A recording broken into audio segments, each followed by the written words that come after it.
Kalau kita tawakal ke Allahnya 100%, Allah nolongnya 100%. Dan ukuran persentase itu yang tahu cuma kita, karena di hati kita itu yang muncul. Ada satu titik keraguan, berarti kurang dari 100%. Keraguan itu memperlambat datangnya pertolongan dan keajaiban dari Allah. Makanya aku tergantung prasangka hambaku kepadaku. Kenapa ada orang di zaman dulu tuh kayak dapat karomah, keajaiban-keajaiban dalam hidupnya. Kayak nggak mungkin terjadi secara logika dan ilmiah. Karena memang dia yakinnya ke Allah itu 100%. Apakah kalau kayak gitu kita nggak perlu ikhtiar? Perlu, tapi ikhtiar nggak ada hubungannya dengan keyakinan. Ikhtiar itu hubungannya dengan kewajiban. Allah yang suruh kita ikhtiar. Tapi yakin berhasil apa enggak, itu urusan yang kedua. Urusan hati antara kita dengan Allah Subhanahu Wa Taala. Kayak kita minum obat. Tentunya kita harus beli obat yang paling bagus. Dokter yang paling recommended, yang spesialis, oke, itu ikhtiar. Tapi kalau sampai hati kita terlibat dengan ikhtiar itu, meyakini bahwa kalau ini pasti sembuh, kalau ini kayaknya nggak ada harapan, soalnya dokter juga nggak ahli, berarti hati kita sudah terpaut dengan makhluk dan berarti sudah berkurang yakinnya kepada Allah. Saat itu kita tidak akan melihat keajaiban. Yang terjadi dalam hidup kita saat itu apa? Hal-hal yang ilmiah. Kenapa kita hanya ngalamin hal-hal yang ilmiah? Karena kita yakinnya kepada hal yang ilmiah. Kenapa ada orang yang ngalamin hal-hal yang sifatnya miracle? Karena dia yakinnya kepada mukjizat. Yakinnya kepada aun atau pertolongan dari Allah Subhanahu Wa Taala. Jadi bukan kita tidak berikhtiar, ini bab a'malul qulub, amal hati. Apakah hati kita yakin gak sama Allah Subhanahu Wa Taala? Dan Umar mendengar cerita itu semakin yakin sama Allah. Makanya nanti muncul kasus di zaman Umar tuh luar biasa. Ini presiden kalau imannya 100% ke Allah, ada masalah di negaranya tuh, dia tinggal bilang, ya Allah beres tuh masalah. Jadi di Mesir waktu itu ada musim paceklik, sampai sungai Nil tuh hampir habis tuh. Sehingga air sungai Nil nggak mengalir lagi ke ladang-ladang jagung, gandumnya orang-orang Mesir. Dan orang Mesir yang dulunya menyembah anak sapi betina, mulai syirik lagi nih. Mulai berpikir, kalau kayak gini mah sama aja. Setelah Islam datang kita tetap aja susah, paceklik. Mending kita doa lagi ke nenek moyang kita, dewa-dewa yang dulu. Gubernur Mesir yang namanya Amr bin As waktu itu ngirim surat kepada Umar ke Madinah. Ya Amirul Mukminin, Mesir sedang diuji oleh Allah dengan kekeringan. Dan masyarakatnya hampir syirik. Kami mohon bantuan dari pusat, dari Madinah untuk membantu bagaimana mengatasi kekeringan di Mesir. Begitu surat itu sampai ke Umar bin Khattab, Umar nulis balik surat dalam bentuk doa. Bismillahirrahmanirrahim. Ya Allah, turunkanlah hujan untuk masyarakat rakyat Mesir. Dikirim ini surat ke Mesir. Waktu itu ibu kotanya masih Alexandria, belum Kairo. Dikirim ke Alexandria, malam itu diambil sama Amr bin As. Pas dibaca oleh Amr bin As, Bismillahirrahmanirrahim. Ya Allah, berikan rakyat Mesir hujan yang mencukupi untuk mereka. Saat itu juga hujan turun. Sampai sungai Nil meluap dan menggenangi ladang-ladang jagung dan gandumnya orang-orang Mesir. Dan mereka bertakbir semuanya. Cuman ngirim surat doang dari Amirul Mukminin. Kan enak ya? Coba kalau kita hidup di zaman Umar. Ya Amirul Mukminin, saya belum dapat jodoh. Ya Allah beri dia jodoh. Beres. Cepat banget loh. Ya Amirul Mukminin, dia nolak saya. Ya Allah terimalah. Terima. Yang kemarin nolak, hari ini kenapa ya saya jadi serak sama dia? Gara-gara doa Amirul Mukminin. Ini artinya teman-teman, keajaiban dari yakin kepada Allah itu luar biasa dari kisah bapak tadi tuh. Kalau kita berbaik sangka kepada Allah. Kenapa nggak ikhtiar? Mungkin sudah ikhtiar, bikin pengairan segala macam tapi belum berhasil. Yang kurang cuma satu, doa. Doa mungkin udah banyak tapi belum diijabah karena doa-doa mereka tidak seajaib doanya Umar bin Khattab. Belum lagi Umar berdiri di atas mimbar. Ini mungkin terkenal nih, kejadian dalam perang Qadisiyah kalau nggak salah. Umar lagi khutbah Jumat di Madinah. Kaum muslimin lagi berperang di Irak melawan pasukan Persia, perang Qadisiyah namanya. Irak Madinah tuh kan kalau naik pesawat sekitar 2,5 jam, 3 jam, jauh tuh. Jakarta Medan lah, jauh. Nah, Umar lagi khutbah di atas mimbar, sholat Jumat, tiba-tiba tema khutbahnya tuh ganti gitu. Lagi ngomong tiba-tiba beralih tema. Wahai kaum muslimin, naiklah ke atas bukit itu, baliklah kalian mundur-mundur gitu. Jadi Umar tiba-tiba kayak ngomongin sesuatu yang gak nyambung. Orang-orang heran, ini Umar kenapa? Oh ya udah biarin, namanya juga Umar gitu kan. Dia punya Mungkin dia ngelihat setan atau apa, setan kan takut sama Umar. Diem. Udah selesai sholat Jumat, pada datang, ya Amirul Mukminin, tadi apa yang terjadi? Kenapa Amirul Mukminin ngomong sesuatu yang nggak nyambung? Kita juga nggak ngerti. Kata Amirul Mukminin, saya ngelihat Allah menampakkan kepada saya pasukan Islam di Qadisiyah yang terdesak, hampir habis dibantai sama musuh. Tapi saya ditunjukkan ke sebuah bukit yang mungkin mudah-mudahan itu jadi benteng untuk mereka berlindung. Saya suruh mereka naik. Orang kan nggak langsung percaya kan? Bener gitu terjadi kayak gitu. Kalau Rasul ngomong, mungkin aku naik ke langit, Isra Mi'raj, oke lah. Itu aja masih ada yang mendustakan. Ini Umar yang ngomong, bukan Nabi yang dapat wahyu. Orang nggak langsung percaya. Selang beberapa minggu kemudian, pasukan Qadisiyah pulang. Jadi utusan mereka pulang bawa berita tentang kemenangan perang dalam perang Qadisiyah. Dia cerita, suatu hari di hari Jumat, kami sedang berperang. Kami terdesak, hampir habis dibantai sama musuh. Udah nggak ada jalan untuk berlindung. Tiba-tiba kami mendengar suara Umar. Amirul Mukminin berteriak, wahai kaum muslimin, naiklah ke atas bukit ini supaya kalian terlindungi. Akhirnya kami mundur naik ke atas bukit dan selamat waktu itu. Berarti benar-benar terjadi. Kok bisa? Ya, qadarullah. Ini keajaiban iman mereka. Apakah kita bisa mendapatkan pengalaman-pengalaman kayak gini? Bisa, kalau keimanan kita dengan level yang sama. Kalau nggak selevel yang sama pun, minimal kita nusaddid. Kalau kita tidak bisa sama persis, minimal kita berusaha untuk nuqarib. Berusaha untuk pengalaman kita nanti, walaupun nggak sama persis, mirip-mirip dengan pengalaman mereka. Lagi-lagi, bukan berarti tidak berikhtiar. Ini keajaiban-keajaiban yang terjadi. Dan saya juga baru ngalamin kemarin pas saya di nggak kurang dari seminggu yang lalu, saya baru pulang dari laut di Batu Karas. Di sini ada teman saya, Agi. Mana Agi? Nah, ini Agi ya. Ini by the way model iklan. Ada deh pokoknya iklan jodoh maksudnya. Agi ini anak Batu Karas. Agi boleh diceritain? Agi ini anak Batu Karas. Batu Karas itu Jawa Barat, daerah Pangandaran. Dari Bandung kurang lebih 6 jam perjalanan. Kalau lagi ada ombak saya suka ke sana nonton orang main surfing. Nggak main sih, main dikit-dikit tapi nggak jago. Nonton orang main surfing. Ketemu Agi. Agi nggak tahu tuh ya. 2 hari sebelum saya datang ke Batu Karas, dia sakit, kayak demam gitu. Mungkin habis diputusin kali ya. Dia demam gitu, nggak enak badan, pengen pulang. Biasanya kalau nggak enak badan cuma dia tinggal di Jakarta, paling juga di kos-kosan. Tapi kali ini pengen pulang ke Batu Karas banget. Aduh, kenapa ya pengen pulang ke Basroh Batu Karas gitu ya. Batu Karas kayak Basroh gitu. Pengen ke Batu Karas. Pas dia pulang, hari saya lagi mau main tuh, dia diajak sama temen dia, ngojay itu apa? Berenang yuk gitu. Yuk berenang yuk, berenang. Dia ikut, padahal lagi nggak enak badan, tapi pengen berenang. Pas lagi di pantai, saya datang ketemu loh, kayak kenal nih, hitam-hitam ektis gitu. Ternyata ketemu saya,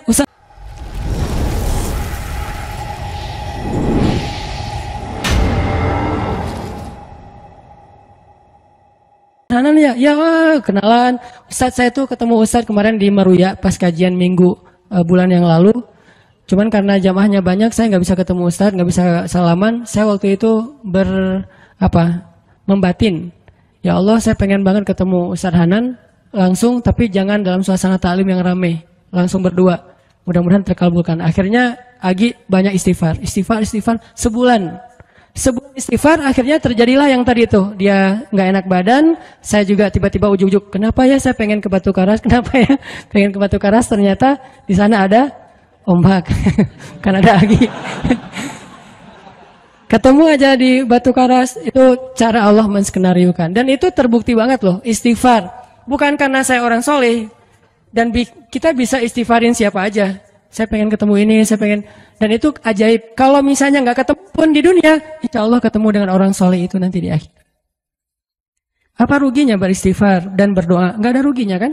Ya Allah, saya pengen banget ketemu dengan, misalnya, sebutlah ulama yang paling kita ngefans di dunia, siapa gitu, dengan Imam Sudais, Imam Masjidil Haram. Pengen banget jabat tangan sama Imam Masjidil Haram yang imamin umat Islam seluruh dunia gitu. Tapi kan nggak mungkin. Kita umroh, kita haji juga nggak bisa ketemu dengan Imam Sudais. Kita berdiri paling depan ya, di dekat dengan Hajar Aswad. Begitu mau sholat diusir tuh. begitu selesai salam langsung dipagar betis sama askar-askarnya. Susah ketemu beliau tuh, ajaib banget kalau bisa ketemu. Tapi kan nggak ada salahnya beristighfar kan? Astagfirullah, astagfirullah, ya Allah, Sudais, astagfirullah, astagfirullah, Sudais, astagfirullah. Terus aja gitu. Pengen ketemu Sudais. Tiba-tiba bisa aja Sudais datang ke Indonesia, ada seminar apa, mungkin bisa ketemu yang paling logisnya. Atau kalaupun nggak ketemu di dunia, tiba-tiba bangkit dari kubur di sebelah kita. Siapa? Kan kamu sering manggil saya dulu, siapa? Sudais. Sudais yang mana ya? Imam Masjidil Haram, Masya Allah, Syekh gitu. Dan orang soleh nanti di akhirat, dialah yang salah satu akan menyelamatkan kita dari perjalanan yang sulit. Selain syafaat Rasulullah SAW. Jadi kalau disebut nama Nabi, kita spontan ya, Sallallahu Alaihi Wasallam. Kalau perlu bahkan kayak respect banget gitu. Kalau disebut nama Nabi langsung Sallallahu Alaihi Wasallam. Karena luar biasa jasa Rasulullah. Yang jelas, selain Rasulullah Sallallahu Alaihi Wasallam, nanti ulama-ulama orang-orang soleh juga bisa nolongin kita di akhirat. Jadi kalau kita doa, ya Allah pengen banget ketemu si Fulan, Syekh Fulan, Ustadz Fulan, Kiai Fulan. Kalau nggak ketemu pun di dunia, pasti ketemu di akhirat. Yang jelas harapan kita nggak mungkin Allah abaikan gitu aja, nggak mungkin. Pasti Allah kabulkan. Cuman Allah kadang-kadang menggunakan cara yang lebih baik daripada yang kita pernah bayangin. Ketemu beliau di dunia paling cuma selfie. Tapi kalau ketemu di akhirat, dibawa selamat di sirat yang panjang, lebih mending mana? Ketemu nih dengan seorang ulama, orang soleh yang kita ngefans banget nih. Pokoknya saya pengen banget selfie sama beliau, ya Allah. Apalagi kalau orang soleh itu followersnya banyak, misalnya 1.100.000.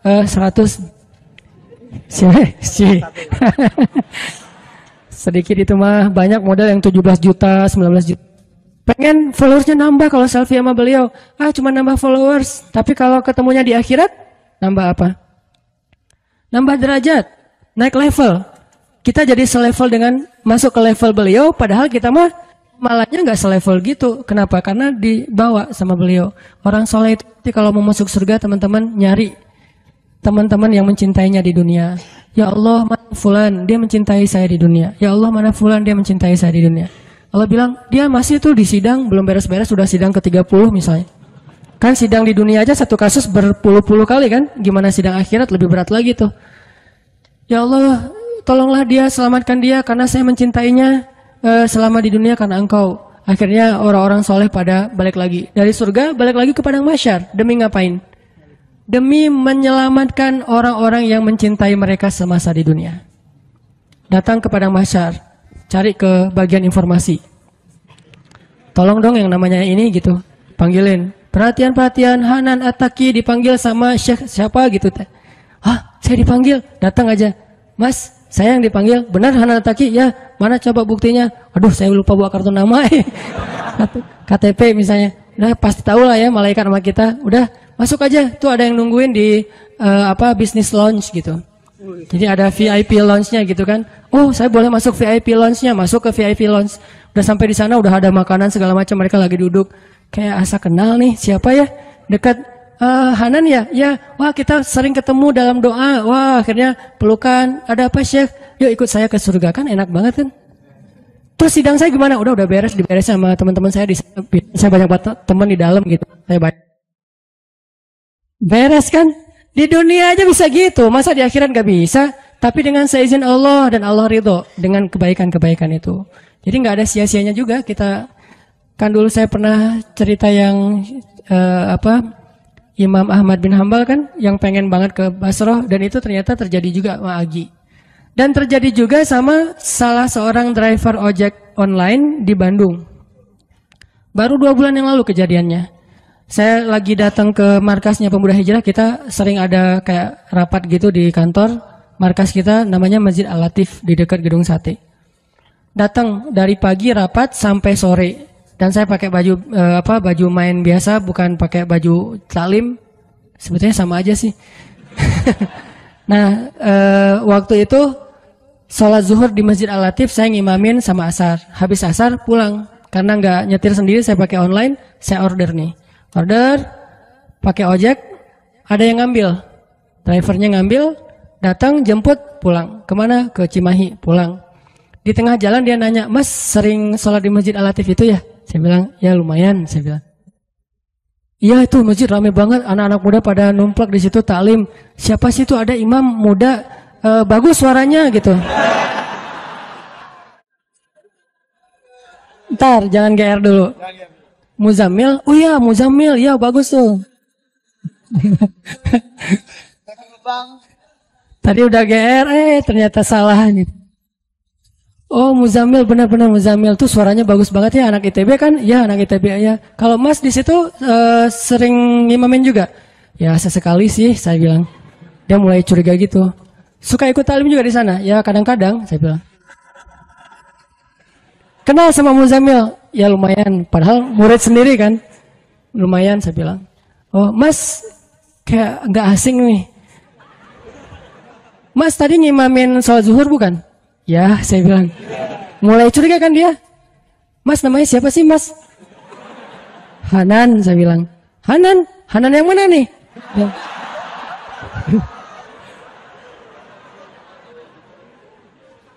Saya bilang Hanan Taki. Wah langsung oleng dia mah.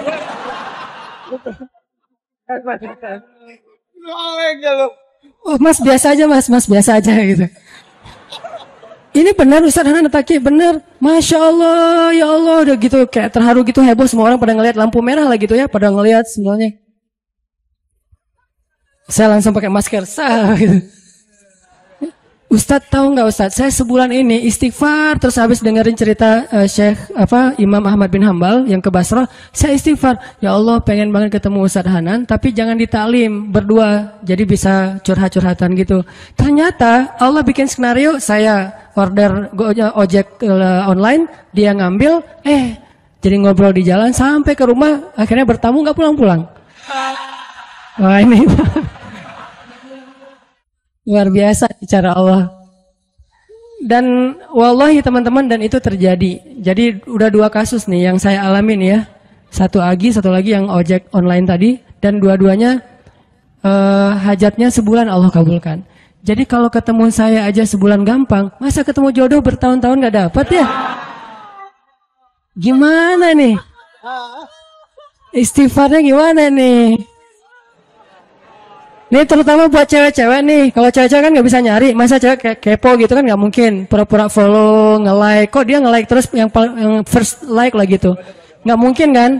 Cewek kan agak-agak jaim. Ya udah istighfar aja deh. Banyak-banyak istighfar. Tiba-tiba ada yang kesandung jatuh di depan cewek. HP-nya jatuh. Dia pergi, HP-nya nomornya. Nggak penting sih ceritanya. Pokoknya ada. Ada jalan dari Allah yang kita nggak ngerti nih, yang jelas bisa. Kita tinggal yakin aja sama Allah, istighfar, Allah yang kasih jalan.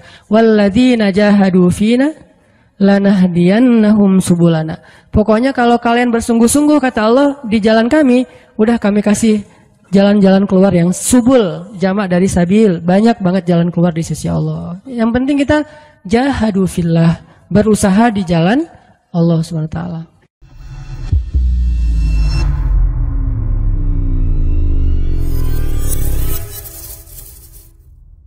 Ceramah Ustadz Hanan At-Taki mengajarkan bahwa keyakinan penuh kepada Allah adalah kunci untuk mendapatkan pertolongannya secara sempurna. Ia menjelaskan bahwa keraguan sekecil apapun dalam hati kita dapat memperlambat datangnya keajaiban dari Allah. Dalam ceramahnya, Ustadz Hanan mengingatkan bahwa ikhtiar adalah kewajiban, tetapi hasilnya tetap bergantung pada keyakinan kepada Allah. Contohnya seperti menggunakan obat terbaik dan berkonsultasi dengan dokter ahli. Tetapi keyakinan akan kesembuhan harus sepenuhnya disandarkan kepada Allah, bukan pada usaha manusia semata. Ia juga menceritakan kisah keajaiban di zaman Umar bin Khattab. Ketika Mesir dilanda kekeringan, hanya dengan doa yang ditulis dalam surat oleh Umar, hujan turun dan menghidupkan kembali ladang-ladang di Mesir.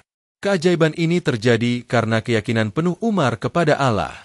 Hal serupa juga terlihat dalam kisah Perang Qadisiyah, di mana Umar, meskipun berada jauh di Madinah, memberikan instruksi kepada pasukan muslim melalui ilham dari Allah yang pada akhirnya menyelamatkan mereka. Cerita ini menunjukkan bahwa keimanan yang kuat mampu mendatangkan mukjizat. Ustadz Hanan menutup dengan pengalaman pribadinya tentang bagaimana istighfar dan keyakinan kepada Allah dapat menghubungkan seseorang dengan orang lain yang diinginkan. Ia mengisahkan 2 kejadian nyata, di mana teman dan seorang pengemudi ojek online bertemu dengannya setelah berdoa dan memperbanyak istighfar. Pesannya adalah bahwa Allah selalu memiliki cara yang terbaik untuk memenuhi harapan kita, bahkan jika hasilnya tidak sesuai dengan bayangan kita. Keyakinan, doa, dan istighfar adalah langkah-langkah utama untuk meraih keajaiban dan solusi dalam hidup.